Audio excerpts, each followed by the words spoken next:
இப்போ என்னுடைய நேரடியான கேள்வி என்ன அப்படின்னா, இந்த கிளவுட் கம்ப்யூட்டிங் கோர்சஸ் யாருக்கு உகந்தது? நீங்க கேட்ட கேள்விக்கு நான் பின்னோக்கி பதில் சொல்றேன். முன்னோக்கி யாரு படிக்கணும்ன்றதோட எங்ககிட்ட படிச்சவங்கள யாரு வெற்றி அடைஞ்சாங்கன்னு சொல்றேன். எங்ககிட்ட படிச்சவங்கள யாரு வெற்றி அடைஞ்சாங்கன்னா, சாதாரணமா பீஸா டெலிவரி பண்ண பீஸா டெலிவரி பாய். அவரோட qualification normal any degree, bachelors degree, bachelor of science, BSc physics, BSc maths, BSc chemistry, BCA, MCA, Uber driver. இப்போ ஒரு உதாரணத்துக்கு என்னுடைய 2வது பாப்பா பிறக்கும்போது மெடிசன் டெலிவரி பண்ண டேனியல் கிறிஸ்டன்ற ஒருத்தர் இன்னைக்கு வந்து சீஃப் ஆர்கிடெக்டாக இருக்கார் காக்னிசன்ட்ல.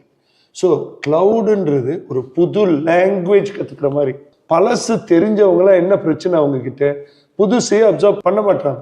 You can not teach new tricks to old dogs. Old dogs can be taught new tricks. இப்போ அதுதான் பெரிய பிரச்சனை எங்களுக்கு.